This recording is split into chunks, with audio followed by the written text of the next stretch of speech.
Estamos en otra edición del programa Trazos en el Camino, donde a través de entrevistas presentamos a ustedes a personas que hacen historia del Perú, que dejan huella en la historia del Perú. Esta vez tenemos como invitado al doctor Modesto Montoya, físico nuclear y además tenente de muchísimos otros títulos y méritos por demás. Con él vamos a conversar sobre el tema la energía y la ecología. Bienvenido, doctor Montoya. Gracias por la invitación. Bienvenido. ¿Qué es la energía? Bueno, yo creo que en la física, que es una ciencia experimental, la energía tiene que ser observada, tiene que ser sentida. Yo quisiera presentar ahora un pequeño experimento que le puede dar al televidente. Usted no está tocando con la varilla Para la nada, lata. no. Yo solamente estoy de lejos tratando de cambiar el sentido. O sea que usted está haciendo lo que hace Uri Geller. Usted sería entonces una especie de mago. En realidad todos los actos de magia tienen un fondo científico, pero para engañar, digamos así, al espectador, ¿no? La ciencia tiene una serie de características que permite al hombre dominar la naturaleza. Y la honestidad permite decir, lo hago así o claro, lo hago así. ¿no? Eso es ser honesto. Claro. Entonces, el en mago este caso, actúa en forma deshonesta, digamos. Lo que yo diría acá es, estoy utilizando la energía electrostática para mover esta lata pero el mago dice, son mis poderes, ¿no? Entonces él domina. Lo interesante de la ciencia es que una vez que se produce el fenómeno, cualquier ser humano puede repetir. Nosotros hemos formado un centro de ciencia y tecnología para niños, donde ellos terminan después de la clase dominando este fenómeno y explicándolo. Y básicamente lo que aquí es energía, ¿no?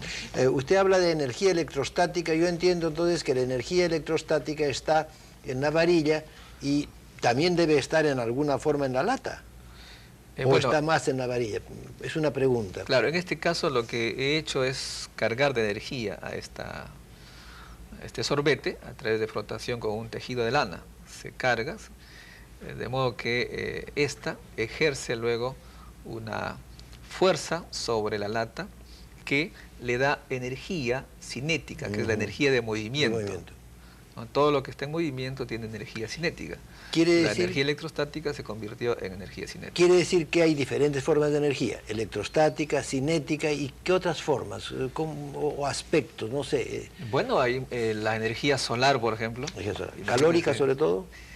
La energía solar pues es múltiple. Se tiene la luz visible, que es energía, puesto que incluso se puede transformar en electricidad. Tenemos la energía solar, ¿no es cierto? Que actualmente en el Perú está siendo incluso utilizada en el lago Titicaca para que pueblos que no tienen la red eléctrica puedan tener televisor. A través de la luz del sol. Solamente el sol. Allí no pagan luz eléctrica ni nada por el estilo, sino usan la energía solar. Sin embargo, para eso se requiere instrumentos o dispositivos que transformen la energía solar a energía eléctrica. Y habría también, por ejemplo, energía del aire, energía eólica. Así es, y que también tiene origen solar, mire. Porque el sol, al calentar las diferentes regiones de la atmósfera, produce movimiento, que es el viento, ¿no? Al final de cuentas es el solar.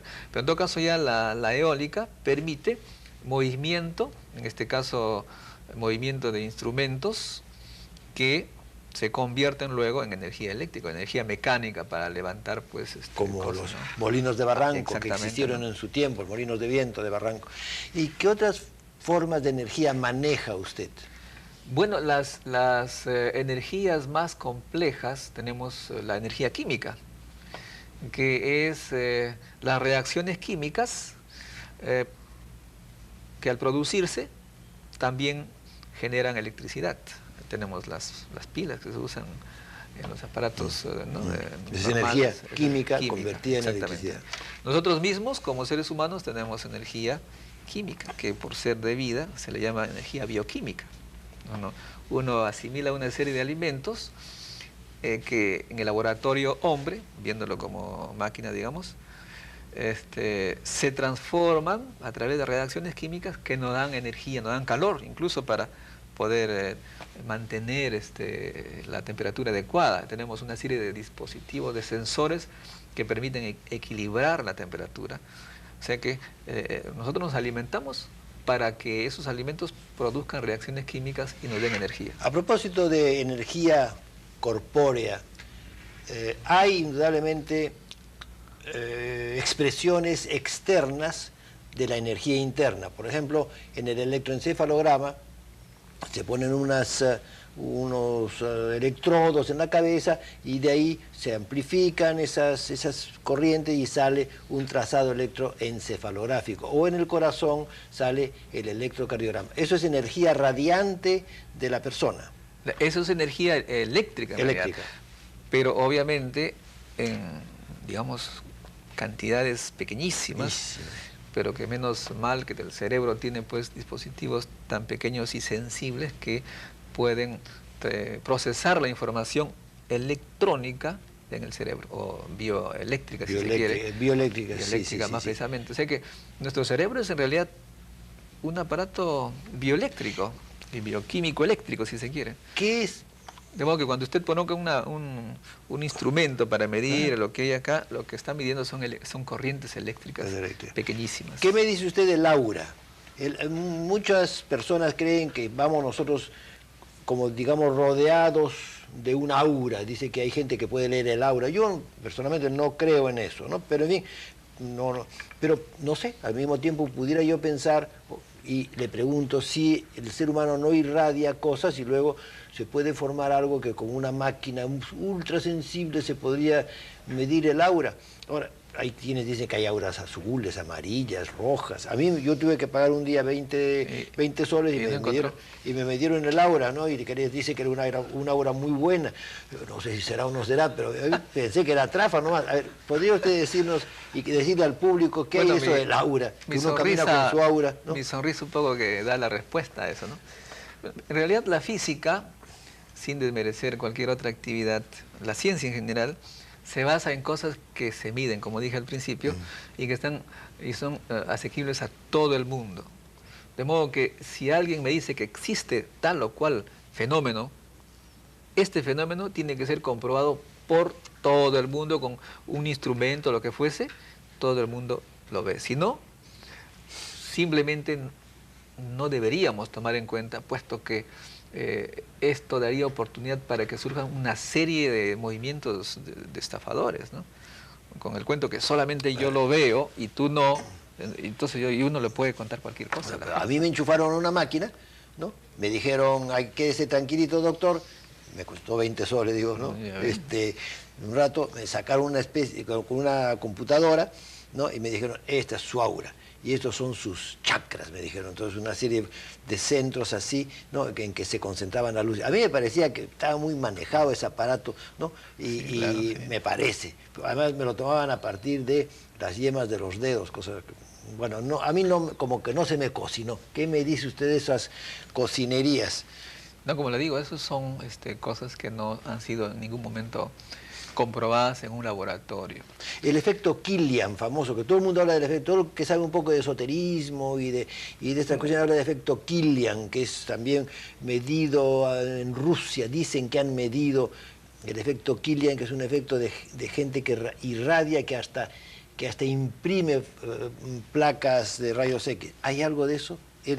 ¿Se han hecho estudios de esto dentro de lo que usted conoce? Mire, el ser humano, concretamente, emite efectivamente radiación. Radiaciones. Algunas de las cuales no son visibles. No son visibles. Por ejemplo, tenemos los rayos infrarrojos. Que el cuerpo humano emite. De modo que si nosotros vemos a una persona en la oscuridad, o tratamos de verlo, estamos en problemas, porque nuestros ojos no detectan. Pero, si es que tenemos un aparato que detecta los rayos infrarrojos, vemos a la persona sin ningún problema. Esa es una de las ventajas que han tenido los ejércitos de los Estados Unidos, que en las guerras del Oriente, ellos han visto en la noche y los otros estaban ciegos, digamos, ¿no? Entonces uno puede ver esa luz infrarroja con aparatos. Y ahí uno puede imaginar cosas, ¿no? Depende pues cuán caliente está usted, cuánto emite. Pero a lo que usted se refiere, no, son rayos infrarrojos que sí están. Cabría entonces una remotísima posibilidad que en un momento determinado alguien tuviese la posibilidad de percibir en alguna forma esa emisión de rayos infrarrojos y ver pues a una persona caminando en la oscuridad con una especie de halo o algo así. ¿Cabría esa posibilidad? No, una ya especie existe. de alteración genética, por ejemplo. De la, bueno, claro, ¿no? Evidentemente. Una cosa así. Ya en el ser humano, como en los animales, existe diferencia de rangos del oído, de la visión. Son pequeñísimos, pero efectivamente puede haber. Mire, ¿por qué nosotros vemos la luz visible? Porque es la luz que más existe en el universo, o sea que nosotros nos acostumbramos a lo que más existe y nos permite sobrevivir. Este problema de la energía es inagotable, inacabable. Energía y ecología con el doctor Modesto Montoya. Vamos a ganarle tiempo al tiempo y dígame, doctor, ¿qué otras formas de energía emite el ser humano dentro de lo que usted, digamos, puede ver, apreciar, medir con aparatos? Bueno, el calor, ¿no? Emite calor, infrarrojos, sí. Efectivamente podría haber otras formas de energía muy débiles y tendríamos que inventar aparatos que es el que nos permita ver a todo el mundo qué es lo que emiten, ¿no? Así es. Dígame, ¿qué hay de la radiación atómica? ¿El organismo emite radiación atómica, por ejemplo, dentro de lo que usted conoce? Hay lo que se llama la radioactividad, ¿no? Atómica es la luz, porque viene del movimiento electrónico, eso sí emitimos o reflejamos. Pero cuando hablábamos de reacciones químicas en una pila, también podemos hablar de dinamita, que es reacción química, ¿no? Y emite pues una gran cantidad de calor. Son químicas porque involucran a electrones. Sin embargo, hay otra reacción que tiene que ver con el núcleo mismo del átomo. Esa reacción, que requiere pues de muchos otros aparatos, emite o genera millones de veces más energía que las químicas. De modo que 1 kilo de dinamita o 1 kilo de material nuclear equivaldría a millones de kilos de dinamita o de nitroglicerina o de cualquier por ejemplo, otro, ¿no es cierto? Que sea químico. Explosivo químico. Esto nos permite controlar grandes cantidades de energía y ahora se está utilizando para generar energía eléctrica. Pero dicen que esa es una generación de energía sucia, que produce desechos, después no se sabe qué hacer con los desechos, y ahí entramos en el terreno de la ecología sucia. Justamente, ¿no?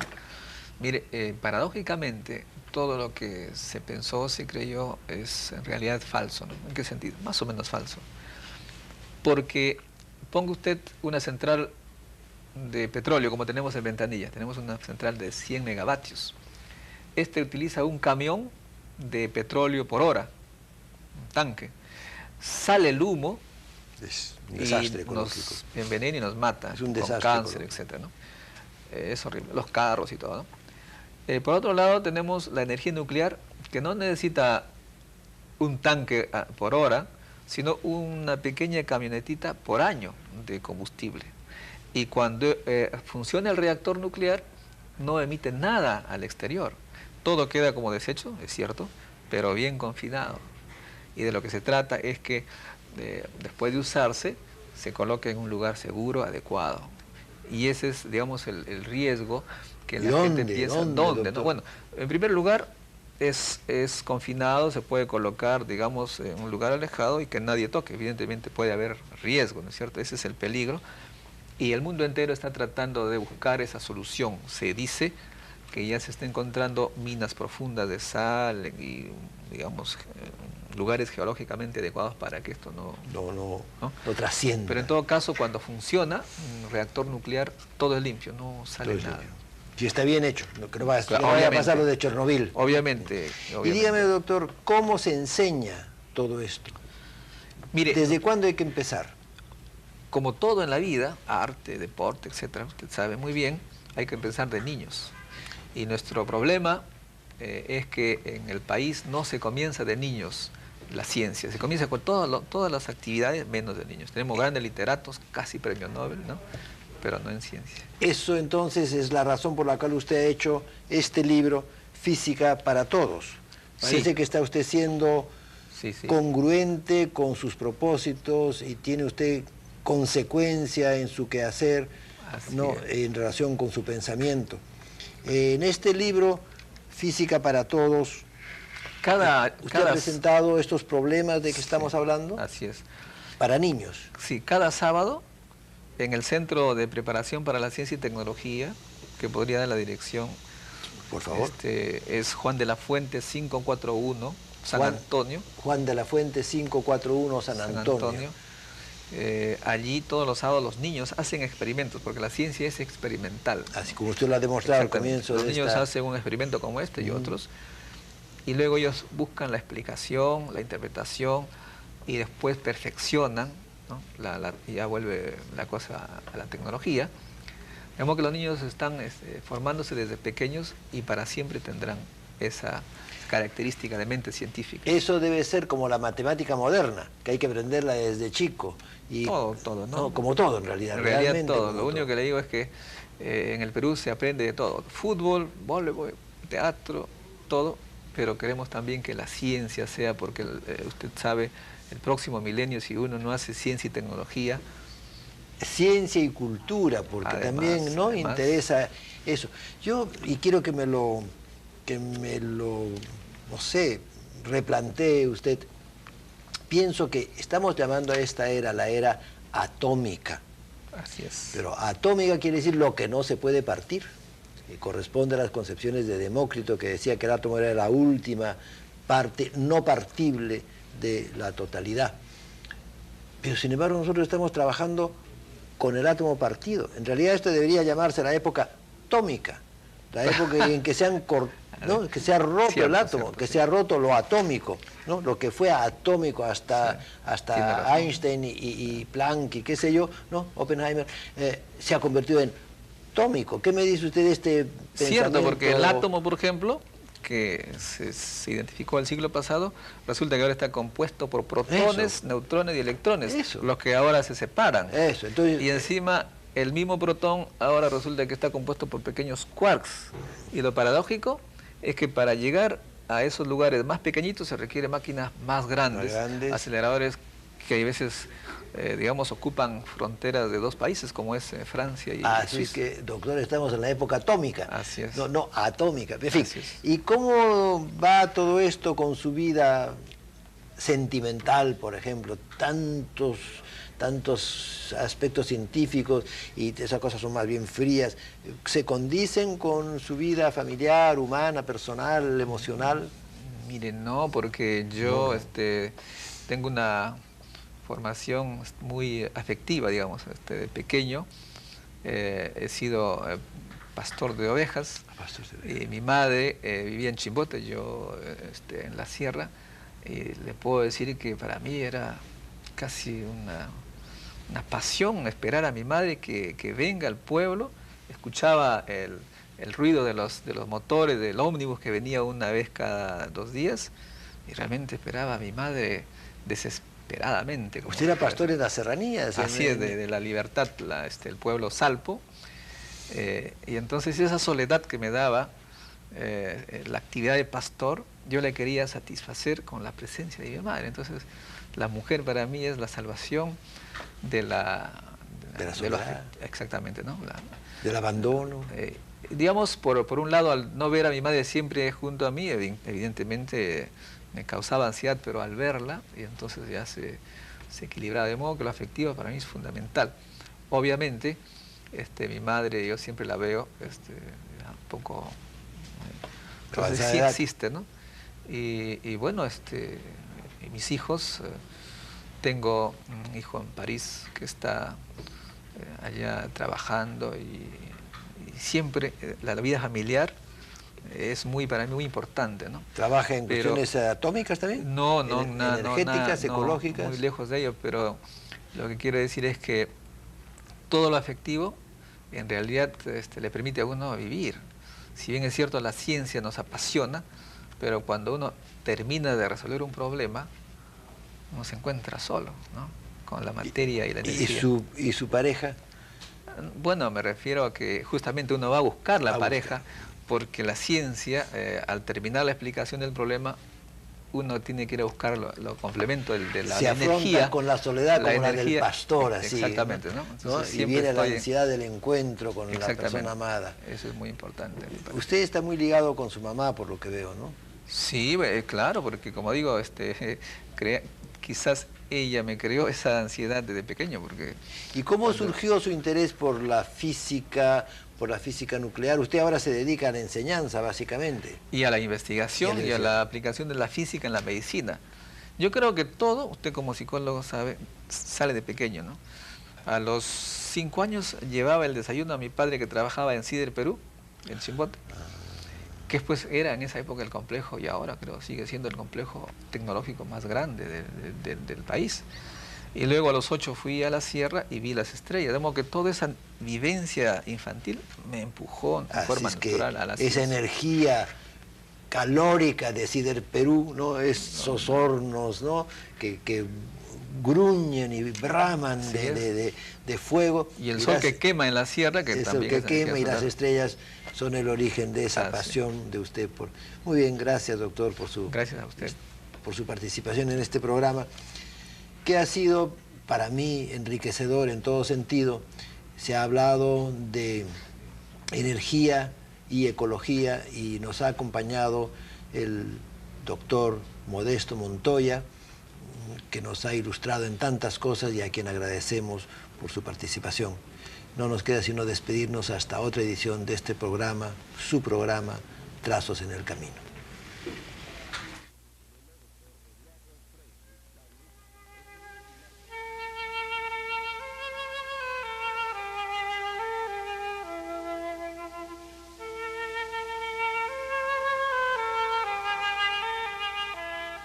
Que el espíritu